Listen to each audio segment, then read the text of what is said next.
जब हम सूर्य नारायण भगवान को अर्घ देते हैं, जल चढ़ाते हैं, तो वो जल पृथ्वी पर जब गिरता है तो उसके छींटे हमारे शरीर पर लगते हैं। क्या वो ठीक है?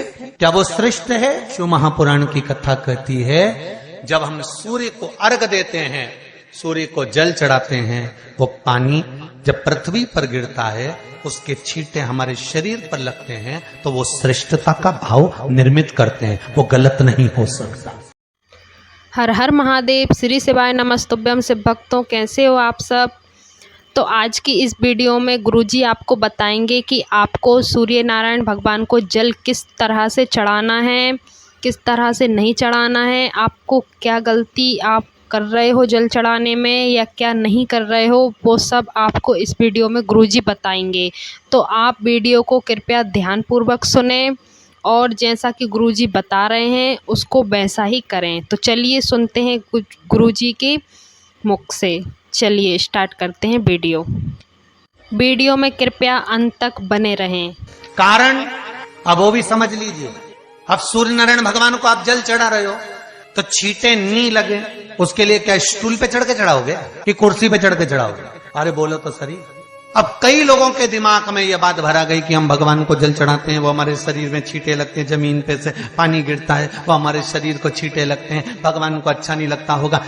कौन ने कहा? पहले तो उसको पकड़ के ला, क्योंकि मेरे राम जी महाराज, मेरे भगवान कृष्ण, बड़े बड़े संत, साधु, सन्यासी, तपस्वी, साधक, उपासक जितने भी हुए, जिन्होंने सूर्य की आराधना करी, इन्होंने टेबल पे चढ़कर या कुर्सी पे चढ़कर जल नहीं चढ़ाया, इन्होंने पृथ्वी पर खड़े होकर ही, क्योंकि पृथ्वी तत्व के देव हैं शिव। जब हम मृत्यु लोक पर खड़े होकर, पृथ्वी पर खड़े होकर भगवान शंकर का भाग पृथ्वी तत्व को धारण कर कर जल को हाथ में लेकर जब समर्पित करते हैं और जो जल नीचे गिरता है वो शरीर पर अगर लगता है तो हमको उसका आशीर्वाद ही प्राप्त होता है, दोष नहीं लगता। पर लोगों ने इसको विपरीत कर दिया। कि कौन ने विपरीत करा? कई लोगों ने इसको विपरीत कर दिया।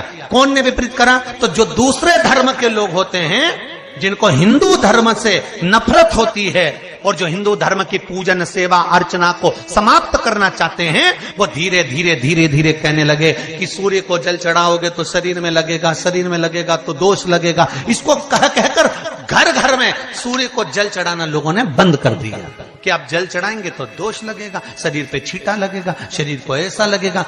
ये दोष नहीं है। जी हाँ शिव भक्तों, बिल्कुल सही सुना आपने। जैसे कि गुरुजी ने बताया है कि हम पृथ्वी तत्व से बने हैं, तो हमको पृथ्वी पर ही खड़े होकर जल चढ़ाना चाहिए। वो ही बिल्कुल अच्छा माना जाता है जब हम पृथ्वी पर खड़े होकर जल चढ़ाते हैं, ना कि हमको टेबल पर, कुर्सी पर, इन सब चीज़ों पर खड़े होकर हमें जल नहीं चढ़ाना चाहिए। ये बिल्कुल भी अच्छा नहीं माना जाता है, क्योंकि हम सभी पृथ्वी तत्व से बने हैं, तो हमको पृथ्वी पर जल चढ़ाना ही सही माना जाता है। तो देखते हैं आगे गुरुजी क्या बताते हैं। चलिए। सूर्य नारायण भगवान को जब जल चढ़ाया जाता है, हाथ सिर से 8 इंच की दूरी पर होना चाहिए। जम के बोलिए, सिर से कितना ऊंचा होना चाहिए? 8 इंच ऊपर अपना हाथ होना चाहिए मस्तक से सूर्य को जल चढ़ाते समय। और न चांदी का, न स्टील का, न लोहे का, न प्लास्टिक का, न कांच का, न सोने का कोई बर्तन, न कांसे का, न एल्युमिनियम का, न पीतल का, केवल एक पात्र होना चाहिए, वो है तांबे का। तो शिव भक्तों, जैसे कि गुरुजी बता रहे हैं कि हमको सिर्फ तांबे के बर्तन में ही जल चढ़ाना है, वो ही पूरी तरह से शुद्ध माना जाता है और अच्छा माना जाता है। तो देखिए और क्या बताते हैं गुरुजी, सुनिए। काय का पात्र होना चाहिए? जिसको दुख दर्द है, बीमारी है, इस समस्या का हल भी गुरुजी ने 1 लोटे जल से ही बताया है, जो कि सूर्य नारायण भगवान को चढ़ाना है। तो किस प्रकार से चढ़ाना है देखिए आप लोग। अगर कोई कैंसर का मरीज है, जिसके चेस्ट में कैंसर आ गया हो, लेफ्ट में, राइट में कहीं पर कैंसर आ गया हो, या कोई गठान आ गई हो, तो महाराज आप जल चढ़ाते समय उस जल की धार को सूर्य भगवान को जब चढ़ा रहे हो तो धार आपकी गठान की ओर जाना चाहिए, जिससे सूर्य की किरण उस जल में से आपके उस स्थान पर पड़े, उस जगह पर पड़े जहां पर गठान है। महाराज आप लगातार जल तो चढ़ाना चालू करो, अच्छे अच्छे डॉक्टर फेल हो जाएंगे और कह देंगे गठन ठीक हो।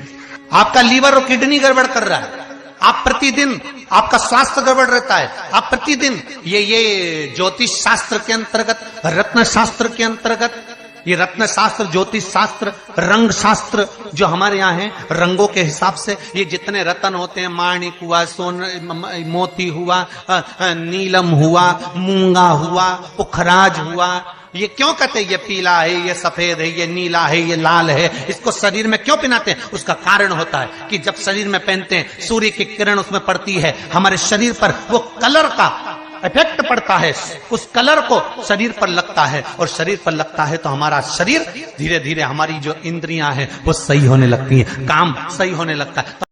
तो जैसे कि आपने गुरुजी से सुना कि सूर्य नारायण भगवान को जल चढ़ाने के कितने सारे फायदे होते हैं। अगर हमको कुछ दुख बीमारी है या कोई कष्ट है, रोग है, कुछ भी है, तो वह सूर्य नारायण भगवान को जल चढ़ाने से हमारे सारी दुख बीमारी कष्ट जो कुछ भी है सब बिल्कुल ठीक हो जाते हैं। तो आप बिल्कुल रोज़ आप एक काम कीजिएगा, गुरुजी के बताए गए अनुसार आप रोज 1 लोटा जल सूर्य नारायण भगवान को रोज चढ़ाइए। आपके सभी दुख कष्ट सभी दूर हो जाएंगे और कोई भी बीमारी आपके पास नहीं भटकेगी। तो ठीक है, आपको सारे उपाय गुरुजी के द्वारा बताए गए समझ आ गए होंगे अच्छे से। तो इन सभी उपायों का आप लाभ उठाएं। अभी तक वीडियो को लाइक नहीं किया है तो लाइक करें, चैनल को सब्सक्राइब नहीं किया है तो चैनल को सब्सक्राइब कर लें। गुरुजी के द्वारा बताए गए उपाय आपको इसी चैनल पर मिलते रहेंगे। तो श्री शिवाय नमस्तुभ्यम, हर हर महादेव। मिलते हैं फिर अगली वीडियो में।